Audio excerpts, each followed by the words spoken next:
Hello what's up दोस्तों, कैसे हैं आप सभी। एक बार फिर कार साथी में मैं सिद्धार्थ आप सभी का बहुत बहुत स्वागत करता हूं।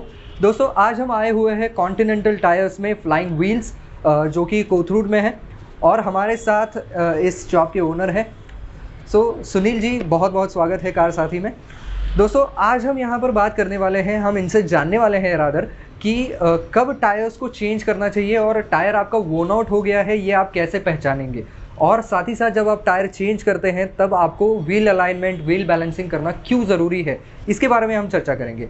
सुनील जी, सबसे पहली बात हमें ये बताएं कि टायर कब चेंज करना चाहिए आइडियली। देखिए सर, टायर्स की जो लाइफ होती है, यानी जो टायर्स तो बने रहते हैं रबर के, अगर आप उसको यूज़ करेंगे भी या नहीं करेंगे तो भी आपको उसका एक शेल्फ लाइफ रहता है। राइट। अकॉर्डिंग टू दैट अगर आप टायर्स रन करेंगे तो अप्रॉक्सीमेटली सभी कंपनियों के टायर, जैसे कि जाने माने ब्रिजस्टोन, कॉन्टिनेंटल, योकोहामा, अपोलो, बहुत सारे ब्रांड्स हैं, जिसमें से कोई भी आप करेंगे तो कम से कम 40-50 हज़ार तो चलते ही है।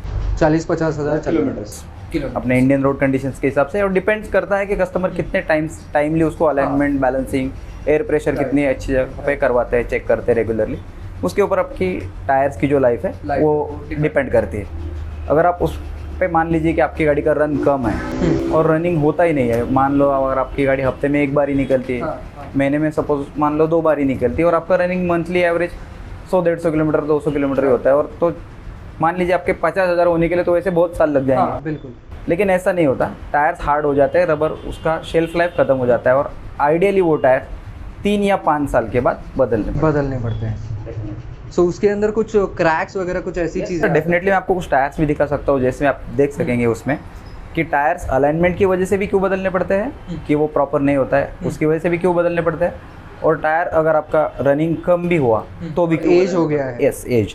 आप देख लीजिए, आपके पास रबर बैंड भी रहता है तो पड़े पड़े आप उसको यूज़ भी नहीं करोगे तो वो भी ऑटोमेटिकली टूट जाता है। वैसे ही टायर का शेल्फ लाइफ ज़्यादा रहता है, इसलिए मैंने आपको बोला कि 3 से 5 साल के बीच में आपको वो टायर चेंज करवाने चाहिए। सर कोई ऐसा टायर अगर आप दिखा पाएँ? Yes sir, definitely. अभी देखिए ये जो टायर्स हमारे सामने हैं, अभी जी, अभी देखिए ये कस्टमर्स के टायर्स, ये टायर्स का लाइफ हो गया है 6 साल का। ओके। अभी देखिए कस्टमर्स का रनिंग कुछ ज़्यादा हुआ नहीं। आइडियली टायर की जो ट्रेड डेप्थ रहती है, नए टायर्स की जो बने रहते हैं, वो 7.5 से 8 mm की ट्रेड डेप्थ रहती है। ठीक है। जैसे ही आप टायर्स चलाते हैं तो ये टायर का रबर वॉर्न आउट हो जाएगा और घिस के कम हो जाएगा। आप देख रहे हैं इसमें ग्रूज कितना बचा हुआ है। हम इससे ट्रेड डेप्थ गेज से चेक कर सकते हैं कि कितना ट्रेड डेप्थ बचा है। टायर्स में ट्रेड वेयर इंडिकेटर भी रहते हैं, जो कि यहाँ पे आपको ट्रायंगल दिखेगा। हर कोई टायर में हर कंपनी का अलग अलग एक सिंबल रहता है, जहाँ से आप आइडेंटिफाई कर सकते हैं कि ट्रेड वेयर इंडिकेटर कहाँ रहता है। और ये जो ग्रूज आपको देखेंगे, ये जो ऊपर वाले ग्रूज, अंदर वाले जो ग्रूज है, ये जो ट्रेड है यहाँ पे घिस के यहाँ पे टच हो जाए तो टायर बदलना पड़ेगा। ठीक है। अभी देखिए इनके मामले में क्या हुआ है, इनका जो ट्रेड है वो ट्रेड वेयर इंडिकेटर को टच हुआ नहीं है। लेकिन आप देख पा रहे हैं तो यहाँ पे देखेंगे तो टायर्स पूरे क्रैक हो चुके, बिल्कुल क्रैक्ड है। और आप ये टायर्स का यहाँ पे उसका ये भी देख रहे हैं, पूरा ये कट गया है, यहाँ टायर कट गया, इम्पैक्ट लगा, रबर की स्ट्रेंथ ही नहीं बची थी वो इम्पैक्ट बेयर करने की, तो फिर वो टायर इम्पैक्ट लगने के बाद कट हो गया। तो जब भी वो टायर आए बदलने के लिए तो मैंने पहले उनके टायर्स देखे, टायर्स पूरे हार्ड हो चुके थे तो बदलना ज़रूरी था, बदले गए। ये हो गया, टायर्स आपका रनिंग हुआ भी और नहीं भी हुआ। नहीं हुआ वो केस में आपको ये टायर्स 3 या 5 साल में बदलने पड़ते हैं। वो आपको प्रूफ मिल गया, आपके सामने ही है कि टायर्स इम्पैक्ट लगने के बाद वो इम्पैक्ट बियर नहीं कर पाया और टायर कट हो गए। अभी आए आपको दूसरा टायर दिखा देते हैं, जो कि मान लो अगर किसी का रनिंग ज़्यादा है, ये देखिए, ये देख रहे हैं आप, ये ट्रेड वेयर इंडिकेटर पूरा एक लाइन पूरा सीध में आ गया, पूरा फ्लैट हो गया। तो इसकी पूरी ऊपर की जो ट्रेड है वो खत्म हो गई और टायर्स चेंज करवाने पड़े बस। और ये देखिए अलाइनमेंट की वजह से अलाइनमेंट प्रॉपर नहीं हुआ, इस वजह से दोनों तरफ देखिए, ये तरफ, ये साइड में आपको ग्रूज दिख रहे हैं। ये देखिए यहाँ पर जो है वो आपको ग्रूज दिख रहे होंगे ये साइड में, और ये साइड में जाए तो ये पूरा टायर जो है वो उजड़ा चमन हो चुका है, पूरा फ्लैटेड हो गया है इसकी वजह से। और तार निकलते हैं सर, यहाँ से रेडियल टायर रहता है। अलाइनमेंट अगर मिस हो गया तो टायर खराब हो जाता है। और सर इसके अंदर जो है वो बबलिंग का भी समस्या आती है फिर कभी? सर डेफिनेटली, शेल्फ लाइफ जो रहती है वो टायर का जो स्टील बेल्ट रहता है उसके अंदर उसके ऊपर डिपेंड करती है। ओके। उसका कंस्ट्रक्शन, पूरा टायर का कंस्ट्रक्शन वो स्टील बेल्ट के ऊपर ही डिपेंड करता है। टायर्स पंक्चर होते हैं, हाँ, जब भी वो ऑब्जेक्ट हम निकालते हैं तो उसके अंदर लेस पुट करते हैं, जो कि वो सीलेंट का काम करता है और पंक्चर रिपेयर होता है। लेकिन क्या, टायर्स को पानी लगता है। हाँ। पानी लगने की वजह से स्टील बेल्ट बेंड हो सकती है, क्योंकि क्या, उसमें पानी लगे तो जंग हो जाएगा, और वो स्टील बेल्ट बेंड हो गया तो टायर का कंस्ट्रक्शन टिकेगा नहीं, तो वो केस में टायर बेंड भी हो जाता है। ओके। टायर बेंडिंग वही कॉन्सेप्ट है। और एक सवाल जो बहुत से सब्सक्राइबर पूछते हैं वो ये है कि टायर में मान लीजिए पंक्चर हो जाते हैं तो वो लगवाने पड़ते हैं, तो ऐसे में कितने पंक्चर अगर लग जाए तो टायर चेंज ही कराना पड़ता है?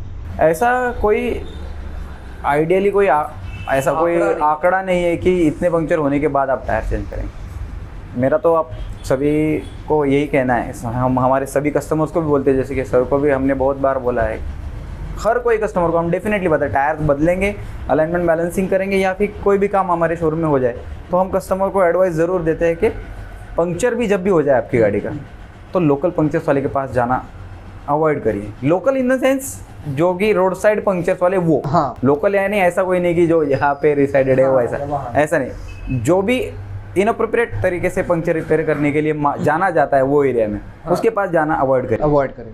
वो मल्टीपल पंक्चर्स करेंगे, साइड वॉल को डैमेज करेंगे, या फिर आपको वॉल बदलने के लिए 250-300 कुछ भी करके आपके पास से 1000-1500 वसूलने की कोशिश है। उसको वन टाइम कस्टमर चाहिए, उसको उसके पूरे दिन की हाजिरी चाहिए। हाँ। ऐसा पकड़ के चल, तो इसकी वजह से जेन्युइन शोरूम में जाइए, आपका काम अच्छा होगा। कोई भी टायर के शोरूम पे जाइए, वहाँ पे रिपेयर करवाइए, वहाँ पे भी होता है, आप वहाँ पे जाके कर सकते हैं। कस्टमर पैनिक हो जाते हैं, पंक्चर हो गया, अरे यार क्या करो, अभी क्या भी रिपेयर करो। अरे अभी क्या भी करवाने की जरूरत नहीं है, ट्यूबलेस टायर है, आप उसमें हवा भर के चला सकते हैं। हवा भरिए चलाइए, नहीं तो स्टेपनी भी है ना। हाँ, मान लीजिए अगर आपको पंक्चर डिटेक्ट भी हुआ है, अभी सर की गाड़ी में अभी थोड़ी देर पहले एक गाड़ी का पंक्चर रिपेयर कर, तो वो गाड़ी में किला घिसा ना, लेकिन टायर्स की हवा जाने के लिए टाइम लगता है। सो बॉस, अगर वो ऑब्जेक्ट वो टायर में फंसा रहा तो टायर्स की एयर प्रेशर लीक होने के लिए मान लो कोई टायर में 1 दिन 2 दिन 3 दिन लगता है, तो आप हवा भर के अच्छे डेस्टिनेशन तक पहुंच सकते हैं, जहाँ पे जाके आपका काम जेन्युइन होगा। वहाँ पे जाके रिपेयर करिए, अच्छा काम होगा और टायर की लाइफ भी बनी रहेगी। सो सर, एक रोप वाला आता है, एक मशरूम पंक्चर आता है, सो कौन सा आप रेकमेंड करते हो, कौन सा ठीक ठाक चल सकता है?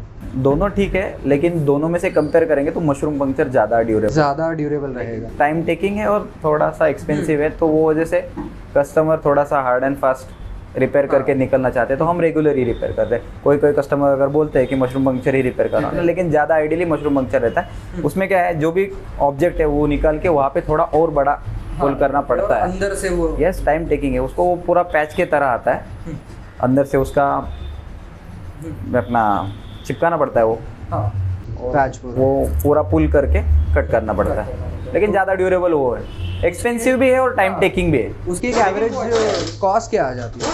500-600 रुपये हम पकड़ लीजिए, पैच के ऊपर डिपेंड करता है। तो मतलब पैच के ऊपर डिपेंड करता है, लेकिन तकरीबन आपको जो है वो 300-400 रुपये का खर्चा उसमें लग सकता है, लेकिन we can call it a permanent fix. हाँ, ये भी पंक्चर परमानेंट ही है। रेगुलर रोप वाला जो भी हम करते हैं ना, हम लोग करते हैं, वो भी परमानेंट ही है।